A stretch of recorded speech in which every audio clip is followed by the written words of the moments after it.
एक खूबसूरत सी कहानी।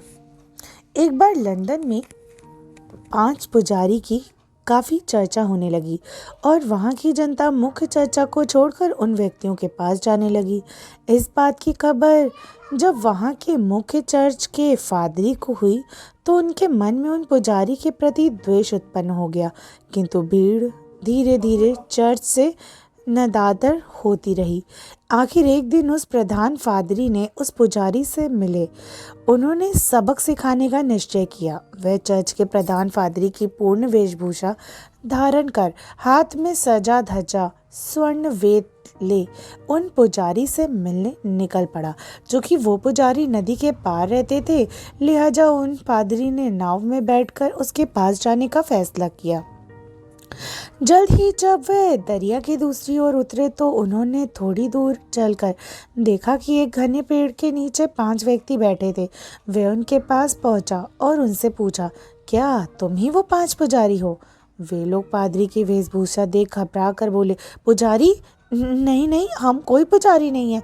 हमने तो यहाँ आने वाले लोगों को भी मना कर दिया, यहाँ ना आए और हमें पुजारी ना कहें। वे भी कि मानते ही नहीं। पता नहीं किसने उन्हें हमारे पास भेजा। हम तो गांव के सीधे साधे सच्चे लोग हैं। हमें इन भीड़ से आप हटाइए, बचा लीजिए। पुजारी की बात सुनकर प्रधान फादरी ने मन में प्रसन्न हुआ। वह सोचने लगा कि ये तो स्वयं ही मान गए, अब तो भीड़ को वापस चर्च आना ही होगा। पादरी ने उनसे पूछा, तो तुम यहाँ बैठे बैठे करते क्या हो? तो वो बोले, क्या करेंगे, सिर्फ अपनी पूजा प्रार्थना करते हैं। प्रार्थना करते हैं तो बाइबल कहाँ है? पादरी ने पूछा, हम लोग पढ़ना लिखना नहीं जानते, इसलिए बाइबल नहीं रखी। क्या करते? उसे रख कर। वे बोले, क्या करते? तो तुम फिर प्रार्थना कैसे करते हो? फादरी ने एक बार और प्रश्न दागा। ये लोग शर्मिंदा होकर जमीन की ओर देखने लगे। फादरी ने कहा, नहीं नहीं, तुम घबराओ नहीं, अपनी प्रार्थना बताओ। मैं तुम्हें तुम्हारी गलतियों के लिए क्षमा कर दूंगा और प्रभु से भी दया की गुहार करूंगा। कि ये 5 बोले, नहीं, हमारी प्रार्थना भी क्या प्रार्थना है, बड़ी सीधी सादी और सरल है।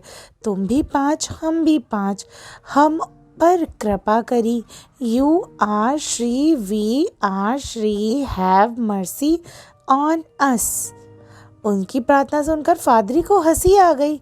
यह बोला, भला ये भी कोई प्रार्थना है? प्रार्थना तो धर्म ग्रंथ और चर्च द्वारा स्वीकारित होती है। ये बोले, तो आप ही हमें प्रार्थना बता दीजिए, आज से हम उसी प्रकार से कर लिया करेंगे। आप ठहरे ज्ञानी, हम तो अनपढ़ हैं। हमें जो ठीक लगी वो हम हमेशा याद भी रखते हैं। इसको बोलने के लिए हमें किसी ध्यान की भी आवश्यकता नहीं, क्योंकि यह तो हमारे ध्यान में हमेशा ही रहता है। पादरियों ने चर्च द्वारा स्वीकृत वर्षों पुरानी धार्मिक प्रार्थनाओं के बारे में बता दिया। प्रार्थना बड़ी थी। वे बोले, कृपया एक बार और कह दें। फादरी ने वह पुनः दोबारा तो 5 पुजारी ने कहा, एक बार और कह दे तो अच्छा होगा, जिनमें प्रार्थना में भूल चूक न हो पाए। फादरी ने उन्हें प्रार्थना सुना दी। उसने कहा, कभी कभी तुम लोग चर्च भी आया करना, जिससे तुम्हारा कल्याण हो जाएगा। इतना कहकर वो वहाँ से चल दिए। दरिया किनारे खड़ी नौका में बैठकर वह भी 20 दरिया पहुंचा ही था कि उसे यह 5 पुजारी अपनी ओर पानी पर दौड़ते नजर आए। यह नज़ारा देखकर नौका का खीरने वाला और प्रधान पादरी भौचक्के के रह गए। वे 5 बदहवासी से दौड़े चले आ रहे थे और उनके पास आकर रुके और फिर बोले, क्षमा करें, हम वो प्रार्थना भूल गए। ये कुछ कहता है और हम कुछ। तो हमने सोचा क्यों ना एक बार फिर से जाकर आपसे पूछा। आप अभी दूर ना निकले होंगे। पानी पर उनको दौड़ता देख पादरी को प्रभु यीशु की बात याद आ गई। इस प्रकार तो सिर्फ प्रभु यीशु ही पानी पे चल सकते हैं। मगर ये पुजारी भी वह नाव में बैठा बैठा ही उनके चरणों पर नमस्कृत हो गया और कहने लगा, मेरी प्रार्थना छोड़ो, अपनी ही प्रार्थना कहो, क्योंकि उसे प्रभु ने स्वीकार कर लिया। वही सच्ची प्रार्थना है। जब आज से मैं भी उसी प्रार्थना को दोहराया करूँगा। मेरी प्रार्थना तो झूठी निकली, जिससे आज तक प्रभु ने कभी स्वीकार ही नहीं किया। धन्य हो तुम लोग।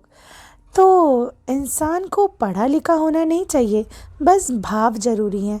आप चाहे जिस भाव से पूजा करें, अगर आपकी पूजा सच्चे दिल और बिना किसी स्वार्थ के की जाए तो वो पूजा अवश्य प्रभु तक पहुंच ही जाती है। राधे राधे।